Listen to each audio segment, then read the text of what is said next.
Parallel universe पर बनी अब तक की सबसे जबरदस्त साइंस फिक्शन कहानी, जिसमें जेन नाम की वैज्ञानिक पैरेलल वर्ल्ड में जाने का रास्ता ढूंढ लेती है और कई अलग अलग पृथ्वियों पर चली जाती है, जिनमें से कई पृथ्वी हमसे बहुत अलग हैं। कई तो ऐसी भी हैं जिन पर इंसान कभी पैदा ही नहीं हुए। अब क्या वो वहां से जिंदा बचकर अपने रियल अर्थ पर वापस आ पाएगी? चलिए जानते हैं। कहानी की शुरुआत में हमें जेन दिखाई जाती है जो कि चोरी छुपे एक घर में घुस रही है, मगर आगे ही वो पाती है कि उसी का एक और वर्जन उसके वहां पहले से मौजूद है। अब उन्हें देखकर जेन वहां से भाग जाती है और कहानी यहां से 3 हफ्ते पहले से दिखाई जाती है, जहां मोनोलॉग में बताया जा रहा है कि वैज्ञानिकों के द्वारा थ्योरी में पाया गया है कि हमारा ब्रह्मांड हमारी सोच से भी कहीं बड़ा है, जिनमें हमारे जैसे ही बहुत सारे समानांतर ब्रह्मांड यानी कि पैरेलल वर्ल्ड एग्जिस्ट करते हैं, जिनमें पृथ्वी के ही अनेकों रूप मौजूद हैं, यानी कि हमारे जैसे ही हजारों लाखों करोड़ों पृथ्वियां मौजूद हैं जिनमें हम जैसे ही लोग रहते हैं, मगर किसी न किसी रूप में वे हमसे अलग हैं। जहां कई दुनियाएं वीरान पड़ी हैं, जहां पृथ्वी पर कभी जीवन पनपा ही नहीं, वहीं कई दुनियाओं में पृथ्वी पर जीवन विश्व युद्ध के दौरान ही एटम बम्स के इस्तेमाल से खत्म हो गया। मगर उन समानांतर ब्रह्मांड को ढूंढा कैसे जाए और वहां कैसे जाया जा सकता है, ये अभी भी एक राज ही है जिसे कि वैज्ञानिक कम्युनिटी सुलझाने में लगी हुई है। अब यहाँ से हमें मेन कैरेक्टर जेन दिखाई जाती है जो कि एक वैज्ञानिक है, जहां वो अपने पति मैट और 2 बच्चों जेक और समंथा के साथ रहती है। चारों की ये छोटी सी फैमिली काफी खुश रहती है।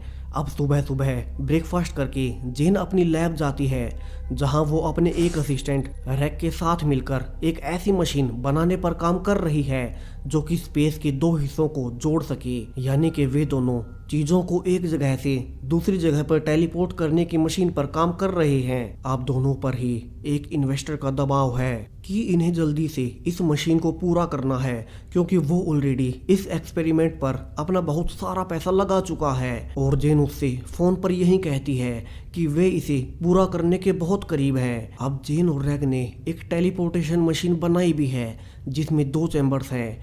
एक वो चैम्बर जिसमें वो चीज़ों को रखेंगे और दूसरा रिसीविंग चैम्बर जिसमें चीज़ें टेलीपोर्ट होकर उन्हें रिसीव होंगी। यहाँ से पहले वे एक एप्पल पर एक्सपेरिमेंट करते हैं और मशीन को ऑन करते हैं। यहाँ मशीन एप्पल को अच्छे से स्कैन तो कर लेती है, मगर जैसे ही टेलीपोर्टेशन शुरू होने वाला था वहाँ एक बहुत बड़ा ब्लैकआउट होता है जिसमें पूरी बिल्डिंग की लाइट उड़ जाती है, और जिसके बाद वो एप्पल वहीं का वहीं था, यानी कि इस प्रोसेस में काफ़ी ज़्यादा मात्रा में ऊर्जा चाहिए है। अब एक्सपेरिमेंट फेल रहा था, सो इससे परेशान होकर जेन अपने पति से मिलने एक लेक के किनारे जाती है, जहां दोनों अक्सर अकेले में समय बिताते हैं। जेन उसे सब बताती है कि कैसे इन्वेस्टर्स से उनके ऊपर दबाव है कि वे जल्दी से इस एक्सपेरिमेंट को पूरा करें, जिस पर मैट कहता है कि उसे जेन पर पूरा भरोसा है कि वो जल्दी ही इसे पूरा कर लेगी।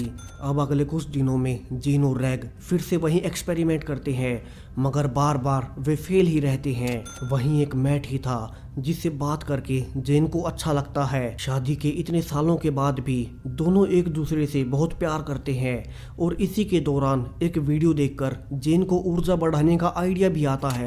अब अगले ही दिन जेन पूरी तैयारी से लैब जाती है। उसने इस बार ऊर्जा का स्तर भी बढ़ा दिया था और दोनों मशीन को फिर से स्टार्ट करते हैं, और इस बार एक बड़े एनर्जी ब्लास्ट के साथ एप्पल इस बार उसके चैम्बर से गायब था। जेन और रैग दोनों ही ये देख खुश थे, मगर वे पाते हैं कि वो एप्पल अपने चैम्बर से गायब तो हुआ है, मगर वो दूसरे रिसीविंग चैम्बर में नहीं पहुंचा है। अब वो एप्पल कहाँ गया? दोनों ही इस पर हैरान थे, मगर दोनों को इस चीज की खुशी थी कि कम से कम वे चीजों को एक जगह से हटा तो पा ही रहे हैं। अब वो एप्पल टेलीपोर्ट होकर कहाँ गया है, ये हमें जल्दी ही पता चलेगा।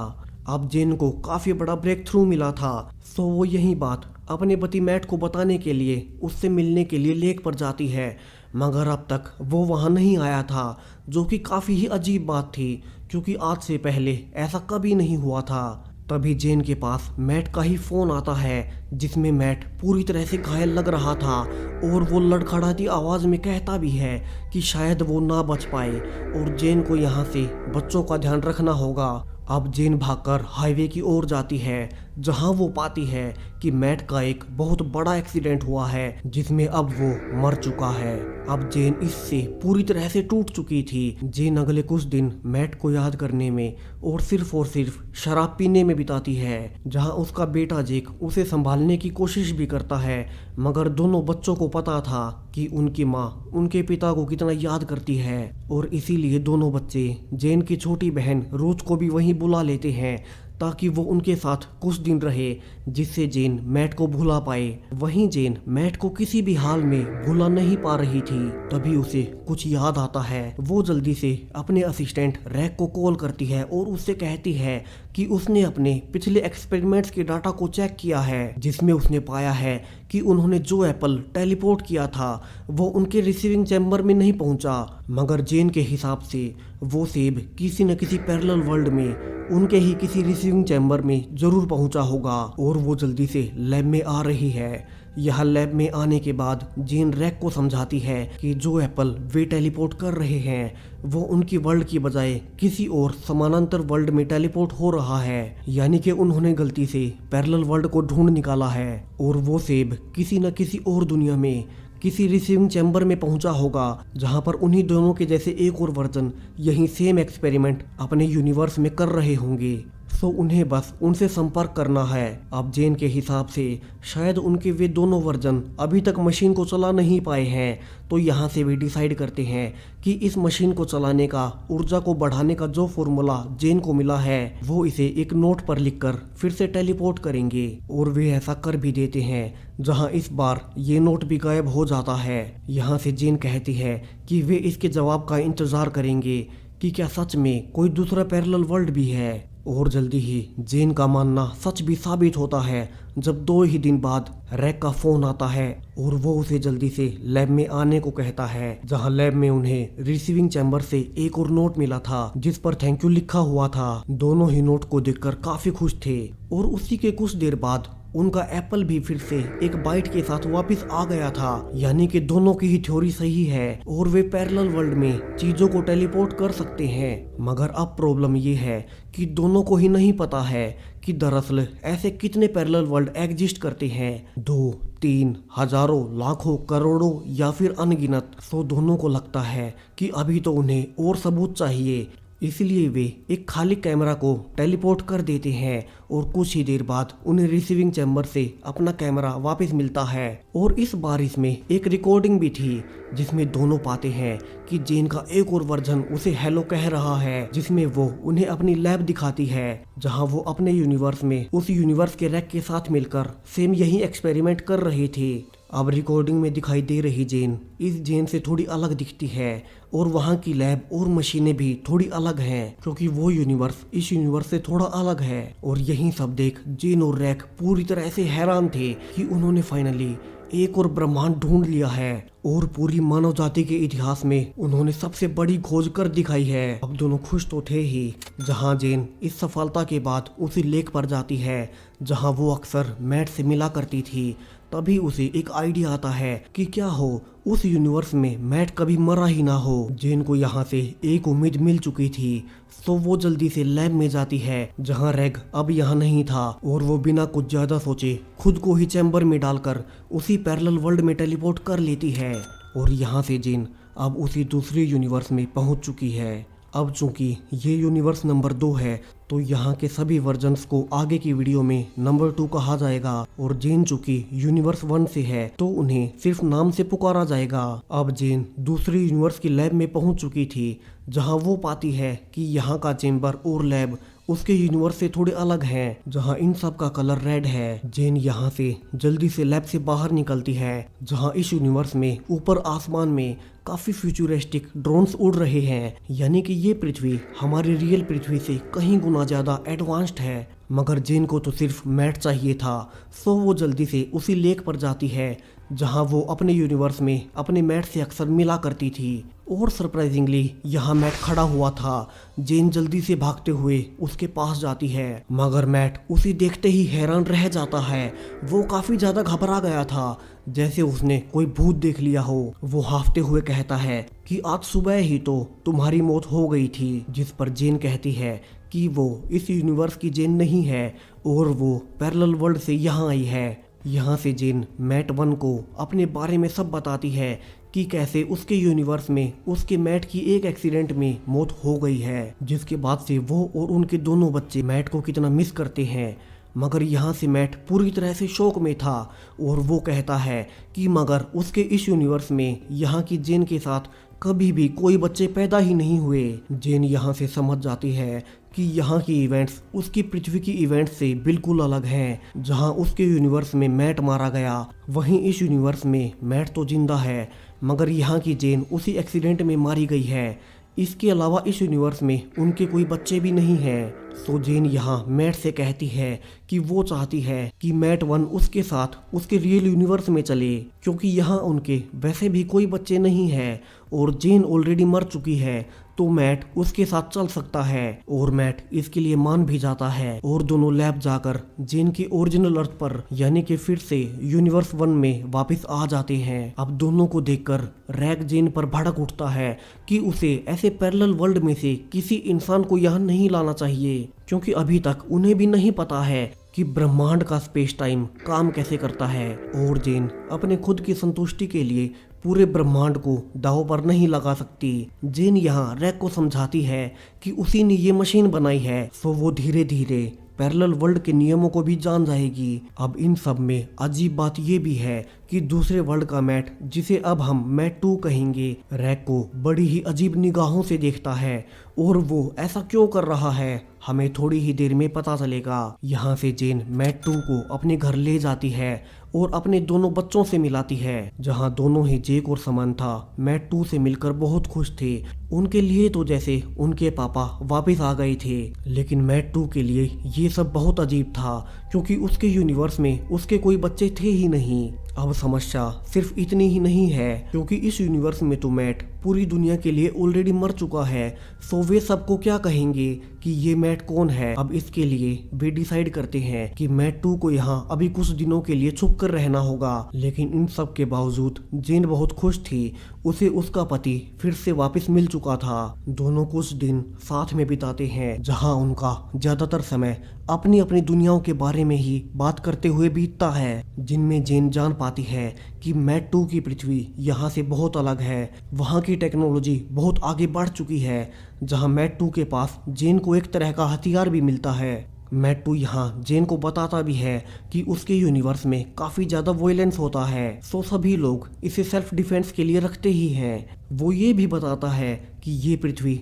उसकी पृथ्वी से कई गुना ज़्यादा सुंदर है, क्योंकि उसके यूनिवर्स में टेक्नोलॉजी ने पृथ्वी को पूरी तरह से बदसूरत कर दिया है। अब अगली सुबह मैट 2 टहल रहा था, मगर तभी उनका एक पड़ोसी मैट 2 के पास आता है और कहता है कि वो जिंदा कैसे हुआ, वो तो मर चुका था। यानी कि उन्होंने इंश्योरेंस के पैसे हड़पने के लिए उसके मरने का नाटक किया है। मैट 2 ये सुनकर वहाँ से जाने भी लगता है, मगर वो आदमी कहता है कि मैट को उसे भी बहुत सारे पैसे देने होंगे, वरना वो सबको मैट के जिंदा होने का राज सबको बता देगा। और ये सुनते ही मैट 2 भड़क उठता है और वो उस आदमी को अपने फ्यूचरिस्टिक वेपन से जान से मार डालता है। अब ये काफी ही शॉकिंग था, यानी कि ये मैट इस पृथ्वी के मैट से बिल्कुल अलग है। इस मैट का स्वभाव, इस मैट की दुनिया इस वाली पृथ्वी से बिल्कुल अलग रही है। ये मैट वॉयलेंट है, जो कि उसने जेन को बताया भी था कि उसकी पृथ्वी पर हमेशा से काफी वॉयलेंस रहा है, जिसमें लोग एक दूसरे को मार देते हैं। अब मैट 2 इसके बारे में घर पर किसी को नहीं बताता और आने वाले कुछ दिनों में हालात और बिगड़ने लगते हैं, जहां जेन अक्सर पाती कि मैट 2 उसके बच्चों को अजीब तरह से घूरता रहता है। वो छोटी छोटी बातों पर अक्सर हाइपर हो उठता है और एक दिन तो हद ही हो जाती है, जहां मैट 2 समंथा पर भड़क उठता है क्योंकि उसे उसकी पेंटिंग पसंद नहीं आई थी। यहाँ जेन मैट 2 को रोकने की कोशिश भी करती है और कहती है कि शायद मैट 2 के लिए ये नई दुनिया काफी अलग रही है और उसे शायद अभी बच्चों की आदत नहीं है, तो वो कुछ दिनों के लिए दोनों बच्चों को अपनी बहन रूथ के घर रहने के लिए भेज देगी, जिसके लिए मैट 2 भी मान जाता है। अब जेन कार से अपने बच्चों को रूथ के घर छोड़ने जाती है, जहां इसी बीच मैट 2 का फोन आता है,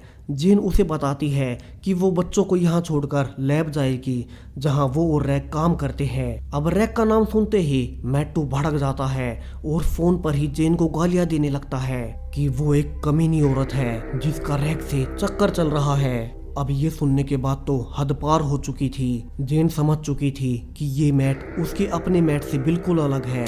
वो जल्दी से लैब जाती है और रैक से कहती है कि उससे बहुत बड़ी गलती हो गई है। उसे दूसरे यूनिवर्स से वहाँ के मैट को यहाँ लाना ही नहीं चाहिए था और उसे शक है कि ये मैट बहुत डेंजरस है। सो उसे फिर से उसी यूनिवर्स में जाकर इस मैट की असलियत जाननी होगी। यहाँ से जेन फिर से उसे दूसरे यूनिवर्स में टेलीपोर्ट होकर आ जाती है जहाँ से वो सीधा उसी मैट के घर जाती है जहाँ पर जो वो पाती है वो तो काफी ही शॉकिंग था। वहाँ जेन 2 की लाश पड़ी हुई थी जिसे कि खुद मैट्टू ने मारा था, यानी कि जेन एक हत्यारे को अपने यूनिवर्स में ले गई है। वहीं दूसरी ओर मैट्टू अब यूनिवर्स 1 में लैब में जाता है जहां वो रैक से पूछता है कि जेन कहाँ गई है और रैक उसे सब सच बता देता है कि वो उसकी सच्चाई जानने के लिए उसके यूनिवर्स 2 में गई है। अब मैट्टू जो कि एक साइको है पहले रिसीविंग चैम्बर को तोड़ देता है ताकि अब जेन वापस से इसी यूनिवर्स में आ ही ना सके और वहीं फंसी रह जाए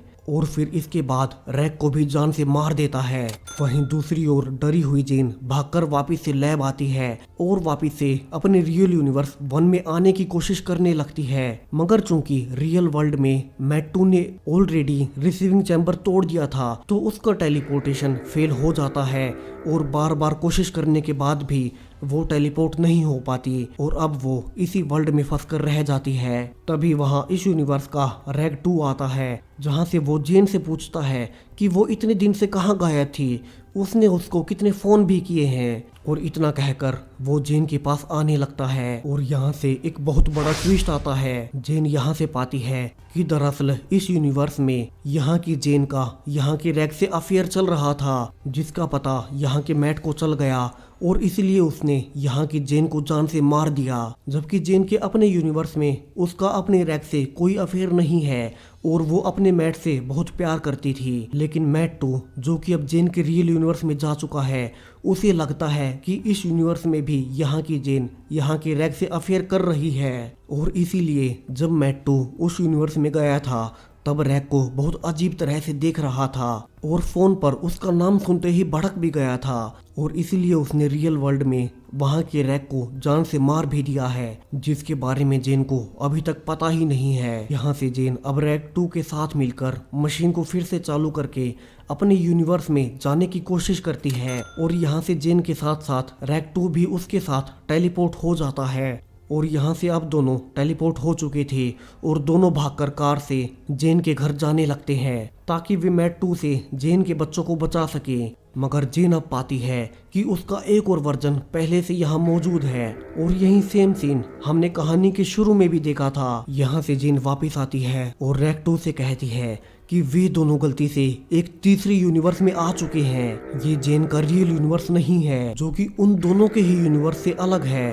तो दोनों भागकर लैब में वापस आते हैं जहां जेन रैक 2 को सब सच बता देती है कि रैक 2 के यूनिवर्स की जेन को वहां के मैट ने जान से मार दिया है क्योंकि उसे उन दोनों के अफेयर के बारे में पता चल चुका था और अब वो उसके यूनिवर्स में जाकर उसके बच्चों को भी मारने वाला है। तो उसे जल्दी से वापस से अपने रियल यूनिवर्स में जाना होगा ताकि वो अपने दोनों बच्चों को बचा सके।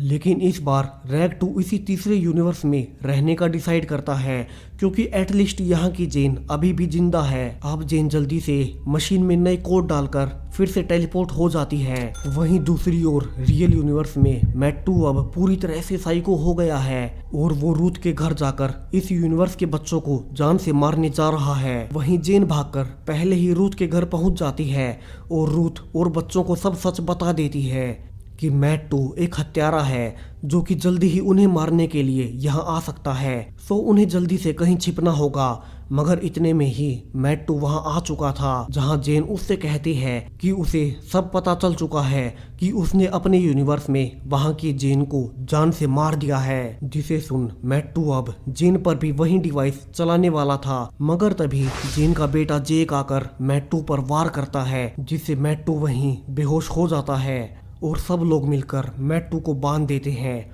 अब उन्हें समझ नहीं आ रहा था कि वे मैट 2 के साथ क्या करें, क्योंकि वे पुलिस को भी नहीं बता सकते क्योंकि यहाँ का मैट ऑलरेडी मर चुका है, तो वे पुलिस को क्या बताएंगे। सो वे सब मिलकर ये डिसाइड करते हैं कि वे लैब से ही मैट 2 को किसी तबाह हो चुके यूनिवर्स में भेज देंगे, और वे ऐसा ही करते हैं जहां फाइनली मैट 2 से उनका पीछा छूट चुका था। वहीं अब मैट 2 खुद को टेलीपोर्टेशन के बाद एक चौथे यूनिवर्स में पाता है जहां वो एक कमरे में बंद है। वो बाहर निकलता है जहां वो पाता है कि ये यूनिवर्स किसी तरह का मेज यानी कि भूल भुलैया यूनिवर्स है, जहां पर अब कोई इंसान जिंदा नहीं है क्योंकि यहाँ का वातावरण काफी एक्सट्रीम है, यानी कि मैट 2 यहाँ से कभी निकल नहीं पाएगा और इस नरक से भी बदतर पृथ्वी पर अब वो हमेशा के लिए फंस चुका है। उसे उसके कर्मों की सजा मिल चुकी थी। वहीं दूसरी ओर जेन समझ चुकी थी कि उसका रियल मैट अब वापस नहीं आने वाला है और अब आगे से वो किसी और यूनिवर्स में जाने की गलती कभी नहीं करेगी। मगर एक फाइनल ट्विस्ट अभी आना बाकी है जो कि सब कुछ बदल कर रख देगा। इस घटना को पूरे 2 महीने गुजर चुके हैं, जहां अब जेन अपने बच्चों के साथ काफी खुश है। वे सब घर पर थे, तभी डोरबेल बजती है। जेन जाकर दरवाजा खोलती है जहां बाहर रैग 2 आया था, जो कि उसी दूसरे यूनिवर्स से था जहां से जेन पहली बार जाकर मैट 2 को अपने यूनिवर्स में ले आई थी। और यहाँ से रैग 2 जेन से कहता है कि उनसे बहुत बड़ी गलती हो गई है। दरअसल जेन अभी भी अपने रियल यूनिवर्स में नहीं है और ये कोई 5वां यूनिवर्स है जो कि जेन के यूनिवर्स से बिल्कुल सिमिलर है, क्योंकि जेन के रियल यूनिवर्स में तो मैट 2 ने ऑलरेडी रिसीविंग चैम्बर तोड़ दिया था और बिना रिसीविंग चैम्बर के वे उस यूनिवर्स में कभी नहीं जा सकते। यानी कि जेन के रियल यूनिवर्स में मैट 2 ने अब तक तो उसके बच्चों को जान से भी मार दिया होगा। और इसी शॉकिंग एंडिंग के साथ ये जबरदस्त कहानी यहीं खत्म हो जाती है। सो आपको वीडियो कैसा लगा, और अगर आप भी कभी पैरेलल यूनिवर्स में जा पाए तो क्या आप सच में वहां जाने की हिम्मत भी करेंगे? कमेंट्स में बताएं। और इस वीडियो में काफ़ी मेहनत भी लगी है, तो इसे लाइक ज़रूर करें और हो सके तो चैनल को सब्सक्राइब भी करें ताकि ऐसे ही और भी वीडियोस आपको मिलते रहें। Thank you.